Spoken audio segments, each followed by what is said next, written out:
வாழ்க வளமுடன். குரு வாழ்க, குருவே துணை.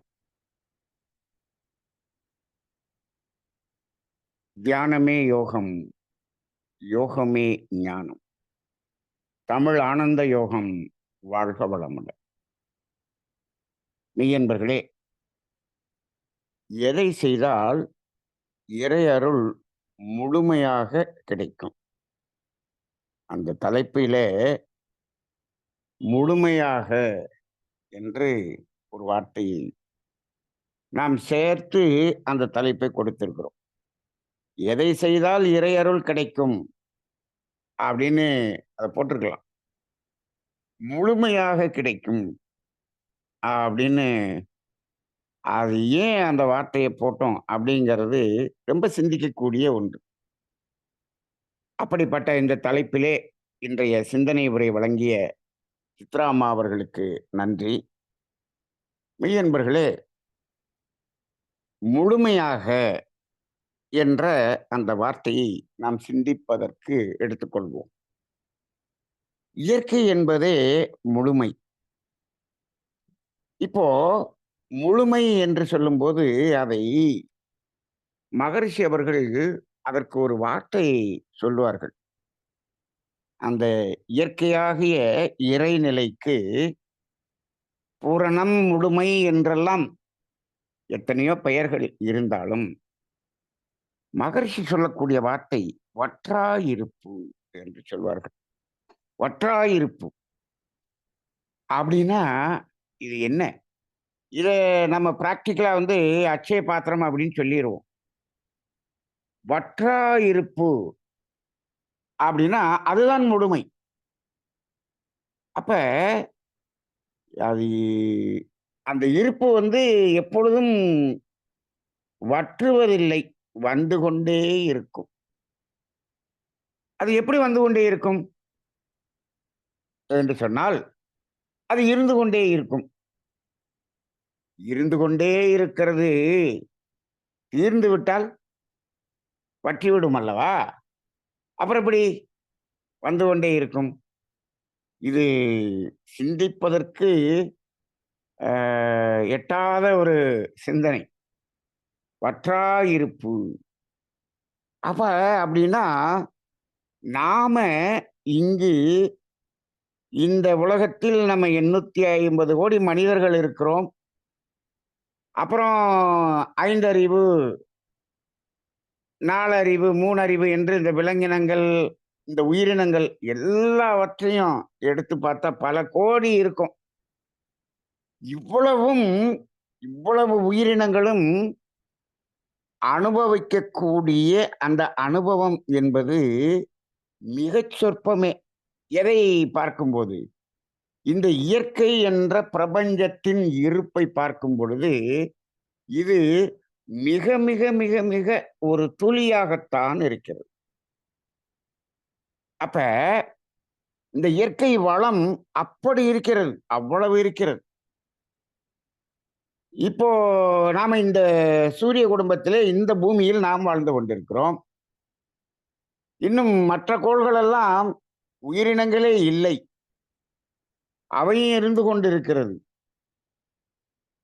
இப்போ இந்த பூமியில் உயிரினங்கள் வாழ்வதற்கான வளங்கள் இங்கு வந்து சேருகிறது, வந்து கொண்டே இருக்கிறது.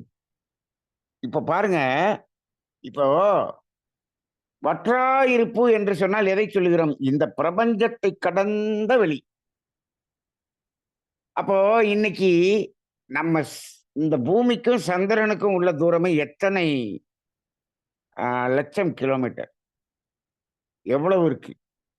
நமக்கும் பூமிக்கு இந்த சூரியனுக்கும் உள்ள இடைவெளி 9 கோடி மைல்னு சொல்றோம். சூரியனுக்கும் சனிக்கும் 88 கோடி மைல்னு சொல்றோம்.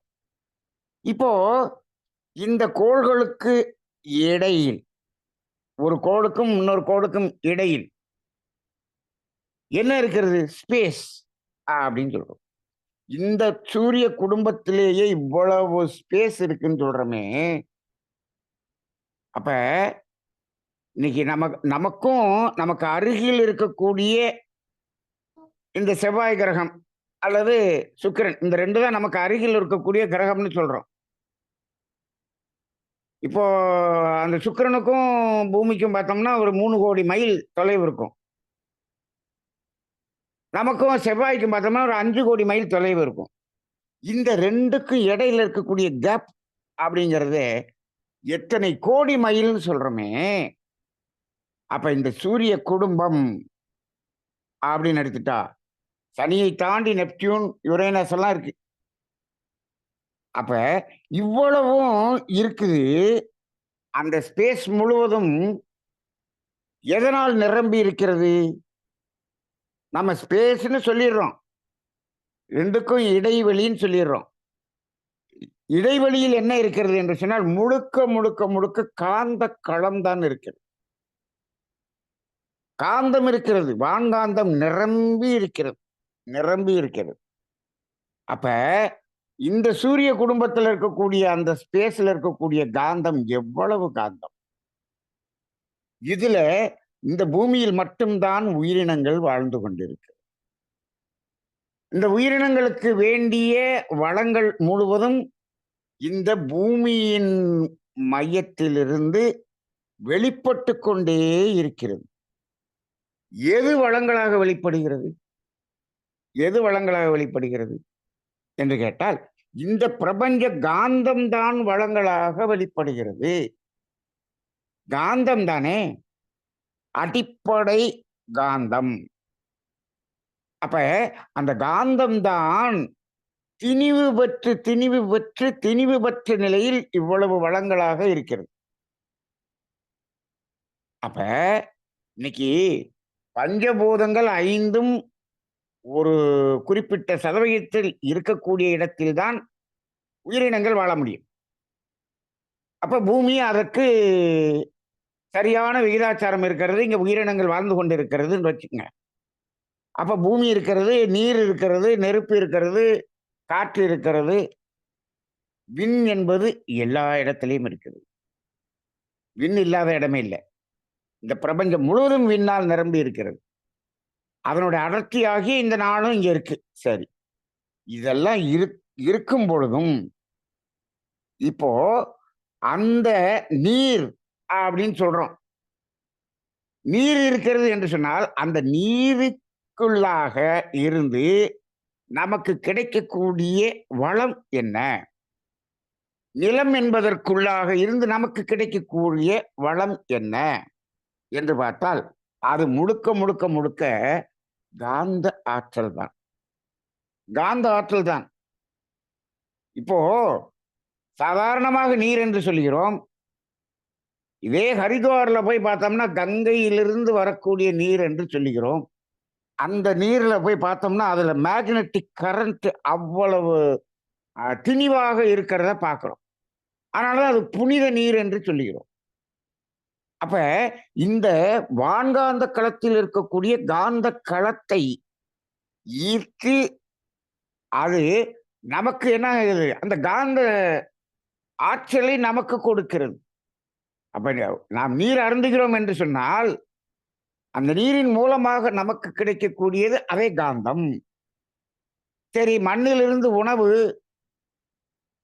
மண்ணிலிருந்து விளையக்கூடிய உணவு, அதிலிருந்து நமக்கு கிடைக்கக்கூடியது என்ன? அதுவும் அதே காந்தம். அந்த காந்தம் தானே நமக்கு கிடைக்கிறது. ஆமாம். அப்ப இந்த ஒவ்வொரு பூதத்திலிருந்தும் நமக்கு அந்த காந்தம் தான் கிடைக்கிறது என்று சொன்னால், இந்த பூமி தன்னுடைய காந்த திணிவை அதை வெளிப்படுத்தித்தான் இவ்வளவு தாவரங்களையும் பூமிக்கு மேலே வளரச் செய்கிறது. அந்த பூமிக்கு மேல ஒரு விதைய மட்டும் போடுறோம். அந்த விதைக்கு உள்ளாக இருக்கக்கூடிய அந்த கருமையத்துல அதனுடைய ப்ளூ பிரிண்ட் இருக்கு. ஆனால் அது முழுமையாக அதே போல மரமாக வந்து காயாக, கனியாக அத்தனை வளங்களையும் வெளிப்படுத்துகிறதே. இந்த மரமாக வந்தது, இலையாக வந்தது, காயாக வந்தது, கனியாக வந்தது. அதுவெல்லாம் எது வந்தது? எது வந்தது? எது இவ்வாறு மாறியது? எல்லாம் பூமிக்குள்ள இருந்தா வந்துச்சு. எது மாறி வந்தது என்று கேட்டால் அதே காந்தம் தான் வந்தது. காந்தம் தான் வந்தது. அப்ப அனைத்து தாவரங்களும் இந்த காந்தம் தான் இந்த உருவமாக திணிவு பெற்று வளர்ந்து வந்து கொண்டிருக்கிறது. சரி, அப்ப இந்த பூமியிலிருந்து எவ்வளவுதான் வர முடியும்? பூமியில தீர்ந்து போச்சுன்னா என்ன பண்றது? அப்படின்னா, பூமியில எப்படி தீரும் அந்த காந்தம்? இந்த பூமியை தாண்டி அது எத்தனை கோடி மைல் நம்ம சூரிய குடும்பம். இந்த சூரிய குடும்பத்துல பூமியில மட்டும்தான் இந்த தாவரங்கள் இருக்கு. அப்ப அத்தனை கோள்களையும் ஆ தாண்டி பார்க்கும் பொழுது, அவ்வளவும் காந்தக்களமாக இருக்கிறது. இது என்னைக்காவது குறையுமா? ஏதாவது குறையுமா? நாம இந்த சூரிய குடும்பத்த மட்டும் வச்சு பேசுறோம். ஏதாவது குறைபடுவதற்கு வாய்ப்பு இருக்கிறதா? இல்லையே! எ 280 கிலோ கோடி மைல் இது அடுத்த கிரகம். அப்ப இவ்வளவு காந்தமும் இந்த பூமிக்குள்ளாக வந்து கொண்டே இருக்கும். வெளிப்பட்டுக் கொண்டே இருக்கும்.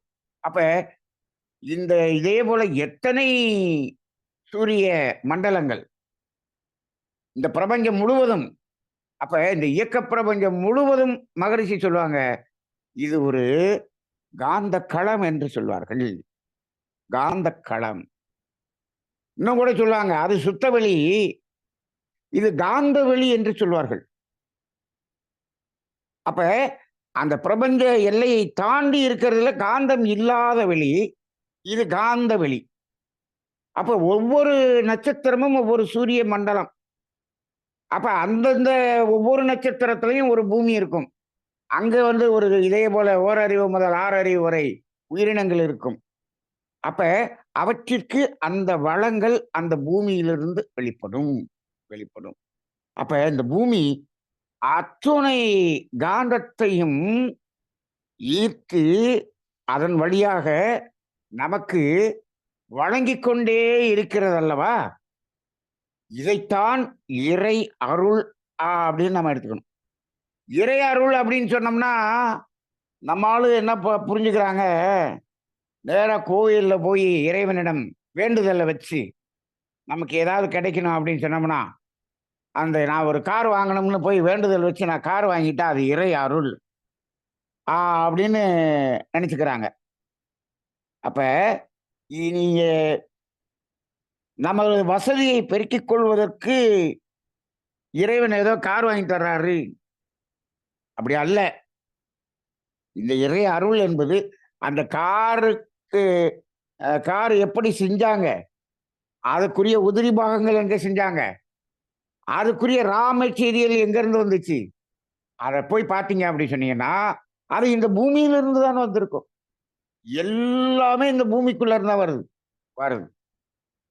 இப்போ அதைக்கூட நாம இப்ப என்ன பண்ணிடுறோம்னா, இந்த இறை அருளை முழுமையாக பெற வேண்டும்னு சொல்லும்போது, அது இந்த பூமியின் மூலமாக நமக்கு கொடுத்துக் கொண்டே இருக்கிறது.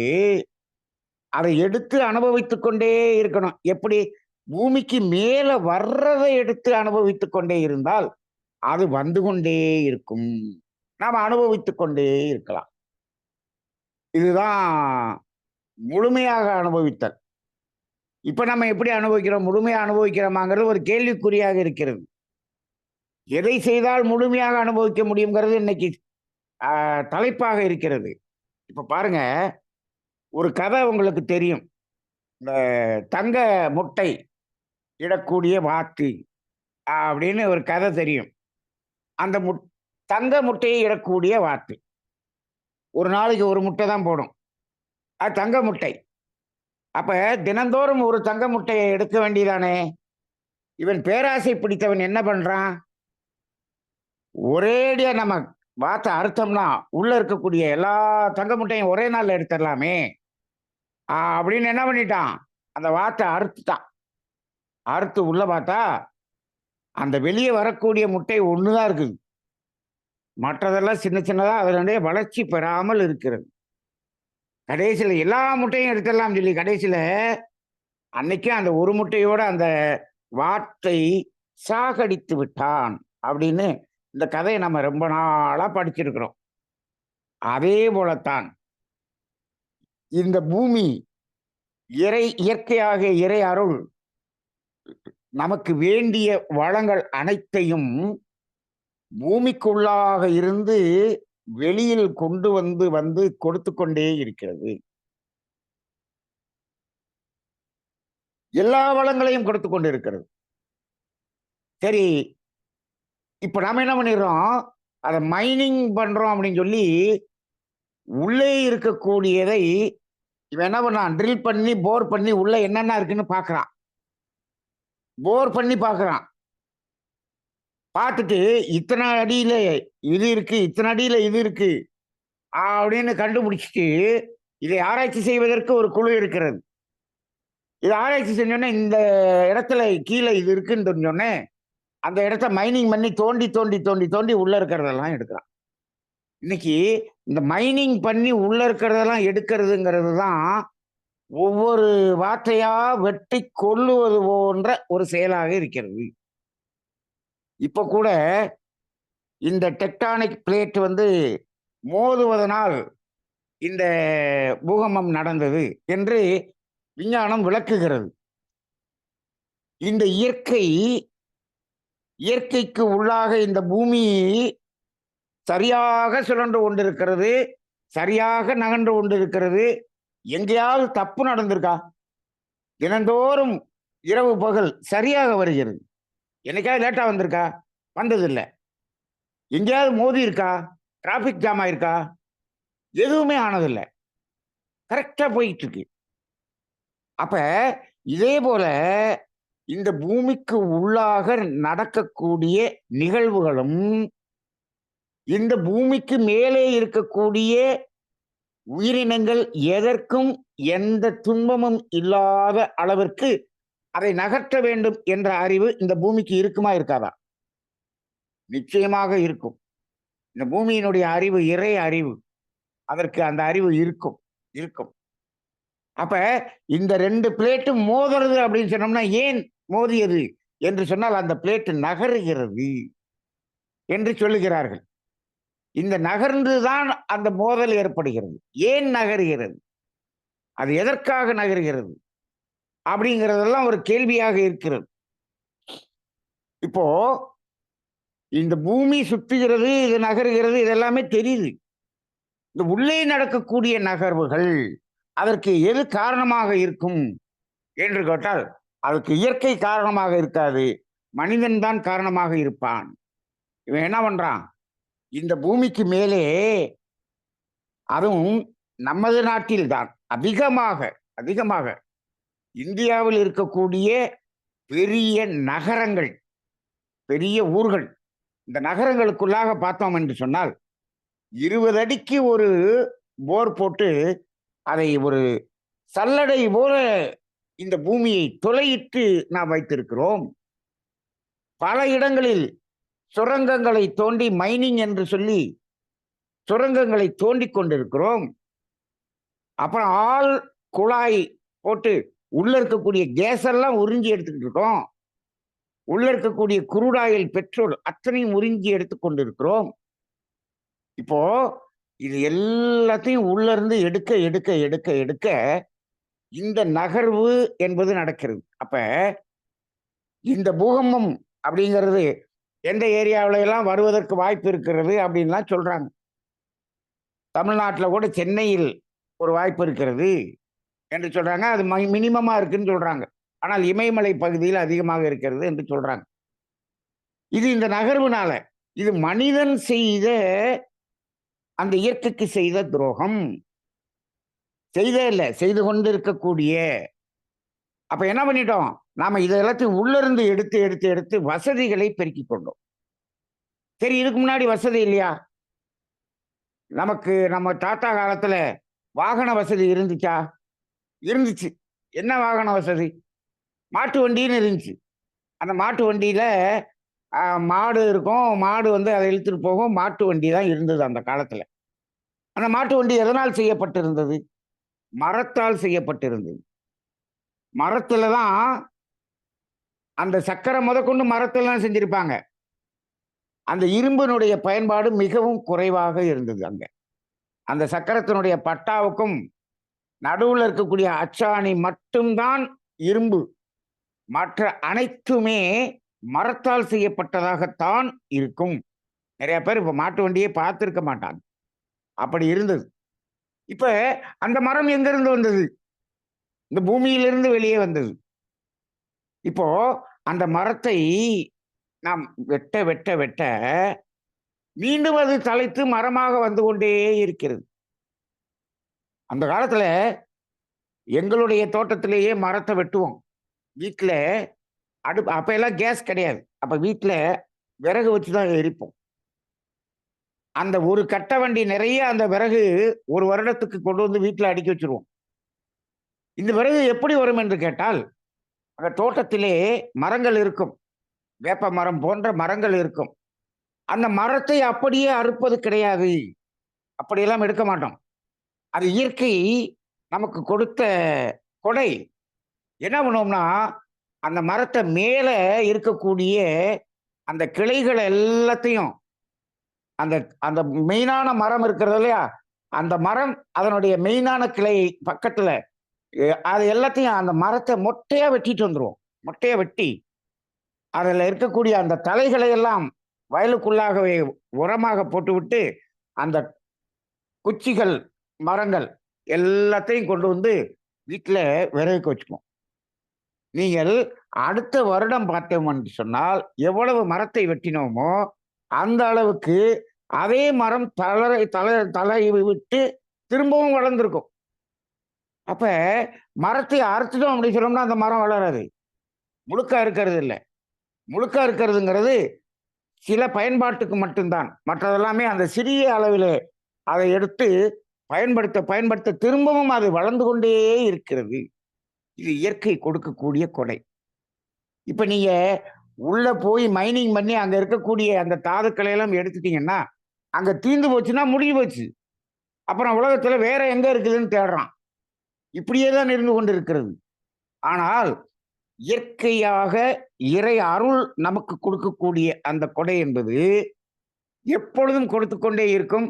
இந்த மரத்தினுடைய கிளைகளை மட்டும் வெட்டி வெட்டி வெட்டி அத்தனை கிளைகளையும் வெட்டிருங்க. அதை எந்த மதம் வெட்ட வேண்டும் என்று தெரியும். வெட்டிட்டோம்னா அத்தனை மரமும் தலையும்.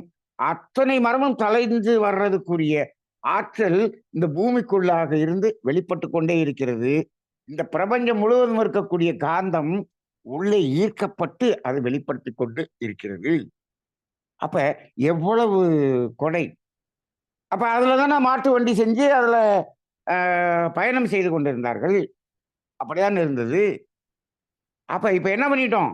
இப்ப எல்லாத்தையுமே வந்து வேக வாகனங்களாக ஆக்கி இன்னைக்கு எவ்வளவு பூமியை உள்ளே இருந்து எடுத்திருக்கிறோம் அப்படின்னு பார்க்கும்போது இது இப்பொழுது இப்படி பூகம்பமாக வருவதை பார்க்கிறோம். இன்னைக்கு வசதிகளை செய்து கொண்டோம். இப்ப அங்க பூகம்பமா வந்துருச்சு. எவ்வளவு பாதிப்பு, எத்தனை பேர் இறந்தார்கள் என்பதே தெரியவில்லை. இந்த கோள்களினுடைய அந்த இணைப்பு வரும் பொழுது மனிதன் செய்த தவறுக்கு மனிதனுக்கு கொடுக்கக்கூடிய தண்டனையாக இருக்கிறது. இப்ப நாமெல்லாம் என்ன நினைச்சுக்கிறோம்? நமக்கெல்லாம் ஒண்ணும் வராது, நம்ம ஊருக்கெல்லாம் வராது அப்படின்னு சொல்லி நாம வந்து அப்படியே வாழ்ந்து கொண்டு இருக்கக்கூடியதாக இருக்கிறது. அப்படி பார்க்க கூடாது.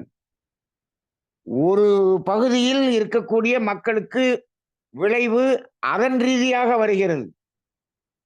இப்ப இன்னொரு பகுதியில் இப்பொழுது தென் அமெரிக்கா, அமெரிக்காவினுடைய டெக்சாஸ் பகுதி, அந்த இடத்துல எல்லாம் 55 சென்டிமீட்டர் மழை. இந்த 4 நாட்களாக ஆஸ்திரேலியா முதற்கொண்டு எல்லாத்துலயும் வெள்ளம் புகுந்து அத்தனையும் மூடிக்கொண்டு இருக்கிறது. அது அங்கு ஒரு பக்கம் நடந்து கொண்டு இருக்கிறது. அங்கு காட்டு தீ பரவி ஒரு பெரிய ஒரு மாகாணத்தையே அழித்தது. இப்பொழுது தென்கொரியாவில் கூட அந்த காட்டு தீ எரிந்து கொண்டிருக்கிறது. பாருங்க, அதாவது நிலம், நீர், நெருப்பு, காற்று, சூறாவளி என்று 4 பூதங்களும் அட்ட டயத்துல என்ன பண்ணுது? ஆங்காங்கே ஆங்காங்கே நிகழ்த்தி கொண்டு இருக்கக்கூடியதை பார்க்கிறோம். இது நிகழாத இடத்துல இருக்கவங்க எல்லாம் அப்படி கர்மவினையே இல்லாதவர்கள் என்று எண்ணிக்கொள்ளக்கூடாது. இவர்களுக்கு வேறு ரூபமாக துன்பம் வரும். அப்ப எல்லோரும் அதை அனுபவித்துத்தான் ஆக வேண்டும் என்ற ஒரு நிலைதான் இருக்கிறது. ஆக எப்பொழுது அப்ப இறை அருளை முழுமையாக நாம எப்படி பெறுவது என்று கேட்டால், இறை அருளை முழுமையாக பெற வேண்டும் என்று சொன்னால், இயற்கைக்கு துன்பம் கொடுக்காமல், இயற்கையை அழிக்காமல் நாம் எப்பொழுது வாழ தொடங்குகிறோமோ, அப்பொழுதுதான் அதை முழுமையாக நாம் பெற முடியும். இதை முழுமையாக பெற்றுக் கொண்டிருந்தார்கள் நமது முன்னோர்கள். எப்படி அவங்க முழுமையாக பெற்றிருந்தார்கள்னு எப்படி சொல்ல முடியும்? நாம என்ன சொல்றோம்னா, நம்ம அனுபவிச்சது கூட அவங்க அனுபவிக்கலையே. இன்னைக்கு நம்ம அனுபவிக்கக்கூடிய வசதிகளை கூட அவங்க அனுபவிக்கலையே. அப்புறம் எப்படி அவங்க முழுமையாக அனுபவிச்சாங்கன்னு சொல்லுவீங்க அப்படின்னு கேட்டா, முழுமையாக அனுபவித்தல் என்றால் என்ன என்பதை எப்படி பார்க்கிறது? முழுமையான அனுபவம் என்பது அந்த மனதினுடைய முழுமையான, நிறைவான, திருப்தியான உணர்வு என்பதுதான் முழுமையான அனுபவம். அவ்வளவுதான். நீங்க எவ்வளவு பெரிய கார் வாங்கினாலும், என்ன பெரிய காருன்னு குறையோடயே அதுல பயணம் பண்ணீங்கன்னா, அது முழுமை கிடையாது. எத்தனை கோடி வைத்திருந்தாலும், இன்னும் கொள்ளையடிக்க வேண்டும் என்று போய்க்கொண்டே இருந்தால், அது முழுமை ஆகாது. எல்லாமே அறகுறை தானே. அத சொல்லுவாங்க. எப்பொழுது கைகளை இன்னும் வேண்டும் என்று ஏந்திக் கொண்டிருக்கிறாயோ, நீ பிச்சைக்காரன் என்று சொல்வார்கள். அப்ப இது எல்லாமே நாம் புறத்தில் வைத்திருக்கக்கூடிய பொருள்களை வைத்து நாம் இறை அருளை முழுமையாக பெற்றிருக்கிறோம் என்று சொல்ல முடியாது. இப்போ இந்த உலகத்திலேயே நம்பர் 1 பணக்காரர் அவர் இறை அருளை பெற்றிருக்கிறார் என்று சொல்ல முடியுமான்னா முடியவே முடியாது. இறை அருளை பெற்றிருக்கிறார் என்று சொன்னால் அவர் எப்படி இருக்க வேண்டும் என்று சொன்னால், உடல் ரீதியாகவும் மன ரீதியாகவும் 100% ஆரோக்கியமாக இருக்க வேண்டும். அவர் மன ரீதியாக 100% ஆரோக்கியமாக இருக்கிறாரா என்று பாருங்கள். 20% தான் மன ரீதியாக ஆரோக்கியமாக இருப்பார். 80% ஆரோக்கியமற்ற நிலையில் தான் அவர் வாழ்ந்து கொண்டிருப்பார். அப்படி இருக்கிறதுனால தான் அவருக்கு என்ன ஆகுது, அவ்வளவு பெரிய ஒரு நிலையை அடைய முடிகிறது. அப்பதான் அவர் சக்சஸ்ன்னு சொல்லுவாரு. புறத்தில் வெற்றி பெற வேண்டும் என்று சொன்னால் அகத்தில் தோற்றாக வேண்டும். நாம சொல்லுவோம், புற வாழ்க்கையில் வெற்றி பெற வேண்டும் என்று சொன்னால் அக வாழ்க்கையை இழக்க வேண்டும் என்று சொல்கிறோம். ஆனால் அக வாழ்க்கையில் வெற்றி பெறுபவர் புற வாழ்க்கையிலும் வெற்றி பெறுகிறார் என்று சொல்கிறோம். அவ்வளவுதான். புற வாழ்க்கையிலும் எல்லாத்திலையும் திருப்தியா தான் இருப்பார் அவர். அப்ப அவர் அதை என்ன இழந்துதான் அதை அடைகிறார் என்று சொல்லப்படுகிறது. அப்ப இந்த இறை அருளை முழுமையாக அனுபவிக்கிறதுங்கிறது அந்த 2 ரீதியாகவும் ஆரோக்கியமாக. அப்ப உடலிலே நோய் என்பதே இருக்கக்கூடாது. பூரணமான ஆரோக்கியம். இயற்கையினுடைய அந்த இயல்பிலே எல்லா உறுப்புகளும் இயங்கிக் கொண்டிருக்க வேண்டும். அப்ப உடல் ஆரோக்கியம், மன ஆரோக்கியம். மன ஆரோக்கியம் என்பது எப்படி இருக்க வேண்டும்? அவருக்கு கவலை என்பதே இல்லை, கோபம் என்பதே இல்லை, பயம் என்பதே இல்லை, பொறாமை என்பதே இல்லை, பெருமை என்பதே இல்லை. அப்ப மனம் முழுக்க நிறைவாக, அமைதியாக, அன்பாக, மகிழ்ச்சியில், ஆனந்தத்தில், அன்பில் நிறைந்திருக்கிறது. அதுதான் முழுமையான இறை அருள் என்பதை பெற்றதாக அர்த்தம்.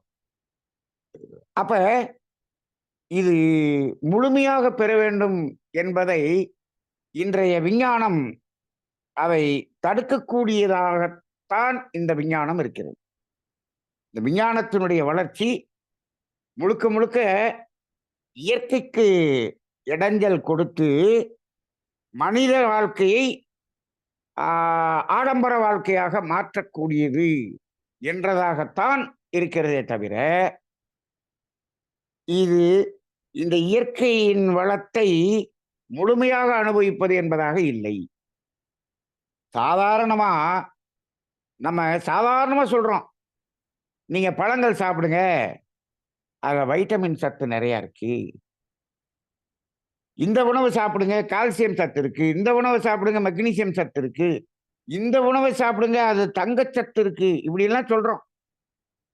இந்த உணவு ஒவ்வொன்றிலும் இந்த சத்துக்கள், இந்த தாதுக்களினுடைய இதெல்லாமே நம்ம பூமிக்குள்ளதானே இருக்கு. இந்த உலோகங்கள் எல்லாமே அதனுடைய சத்து எப்படி இந்த செடியில் வரக்கூடிய இலைகளுக்கும் பூவுக்கும் அந்த கனிகளுக்கும் காய்க்கும் எப்படி அது கிடைத்தது என்று பார்த்தால், அது அந்த வேரின் மூலமாக வெளிப்பட்டது. இயற்கை வெளிப்படுத்தியது. அப்ப அந்த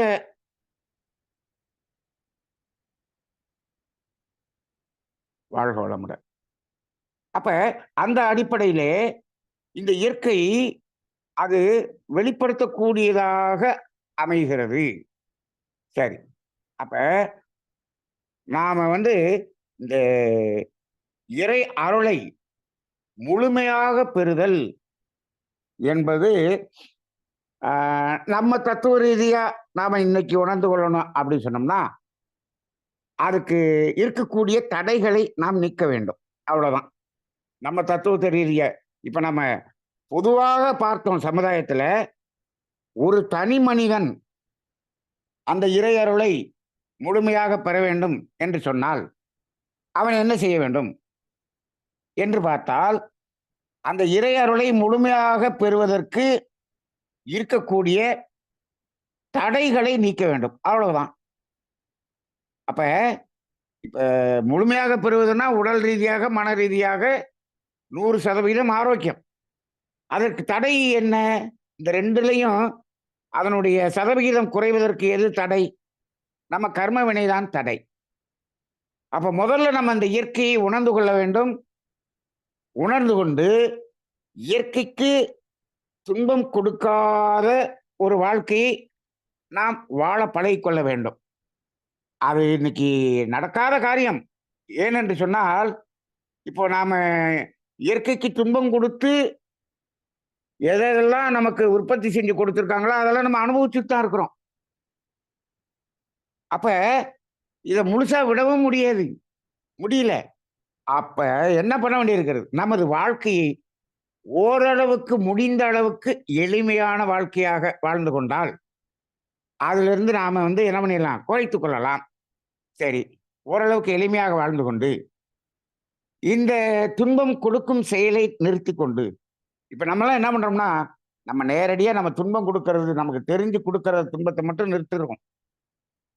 ஆனால் நாம் அனுபவிக்கக்கூடிய பொருள்கள் எல்லாம் இந்த இயற்கைக்கே துன்பம் கொடுத்து வந்த பொருள்கள் நிறைய வச்சுக்கிட்டு தான் நம்ம இருக்கிறோம். அதிலே வாழ்ந்து கொண்டுதான் இருக்கிறோம். அப்ப முடிந்த அளவுக்கு அந்த எளிமையான வாழ்க்கை என்பதற்கு வந்த பிறகு ஒரு துன்பம் போக்கும் செயலை செய்து இந்த கர்ம வினையை குறைத்து கொண்டால் ஒரு தனி மனிதன் இந்த இறை அருளை முழுமையாக பெற முடியும். இப்ப புரியுதா?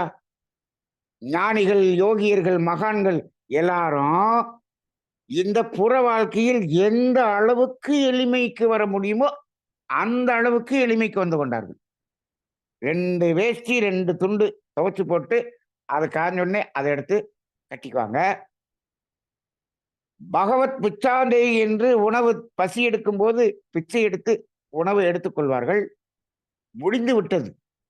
வேறு எந்த புறத்தில் இருக்கக்கூடிய எதையும் அனுபவிப்பதில்லை என்று அவர்கள் எளிமையான வாழ்க்கையை வாழ்ந்து கொண்டிருந்தார்கள்.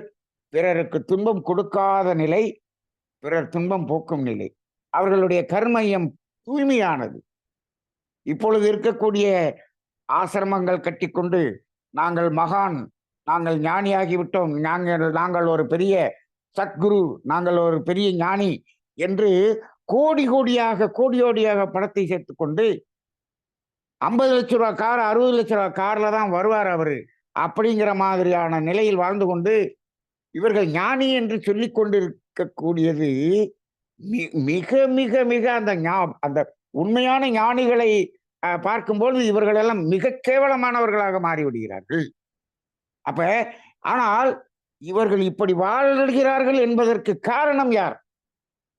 இவர்கள் இப்படி வாழ்வதற்கு காரணம் யார்? இவர்களையெல்லாம் ஞானி என்று போற்றிக் கொண்டு கோடி கோடியாக பணத்தை கொண்டு போய் கொட்டுகிறார் இந்த மக்கள் தான் காரணம். அப்ப இந்த மக்களுக்கு என்ன இல்லை? உண்மை தத்துவம் விளங்கவில்லை. உண்மை தத்துவம் விளங்கவில்லை. மகரிஷி அவர்கள் அவர் காலில் விழுகிறத கூட வேணான்னு சொல்லுவார். அப்ப அப்படிதான் அவர்கள் வாழ்ந்து அவர்களுடைய காலத்தை அவர்கள் முடித்தார்கள். இப்போ அந்த அடிப்படையில் பார்க்கும் பொழுது நாம் இறை அருளை முழுமையாக பெற வேண்டும் என்று சொல்லும்போது நாம் அதற்கு இருக்கக்கூடிய தடைகளை நீக்குவது என்பதுதான் ஒரு தனி மனிதனுடைய வேலையாக இருக்கும். இப்ப அதை முழுமையாக நீக்குகிறோமோ இல்லையோ, இந்த தடைகளை எவ்வளவு குறைக்கின்றோமோ அந்த அளவுக்கு இறை அருளை நாம சம் பர்சன்டேஜ் நம்ம கூட அனுபவிக்கலாம். அவ்வளவுதான். இப்போ நிறைய பேர் என்ன பண்றாங்கன்னா, நாங்க தான் நல்லா அனுபவிக்கிறோம் அப்படின்னு. அது இறையருள் கிடையாது. இறையருளை நீங்கள் நான் இத்தனை காரு, இத்தனை பங்களா, இத்தனை வசதி, இத்தனையே அனுபவிக்கிறேன், நான் தான் அனுபவிக்கிறேன் என்று சொன்னால் அது இறை அருள் இல்லை. அதுக்கு பெயர் இறை நிலையிலிருந்து, இயற்கையிலிருந்து திருடப்பட்டதை அவர் அனுபவிக்கிறார். அப்படிதான் சொல்லணும். இயற்கையிலிருந்து திருடப்பட்டதை அவர் அனுபவிக்கிறார். அவர் தான் பெரிய பணக்காரராக இருக்கிறார். இறையருளை அனுபவிக்க வேண்டும் என்று சொன்னால் அகரீதியாக, மன ரீதியாக நிறைவாக, மகிழ்ச்சியாக, அன்பாக, ஆனந்தமாக அவர் எப்பொழுது வாழ்கிறாரோ அங்கதான் முழுமையாக அனுபவிக்கிறார்.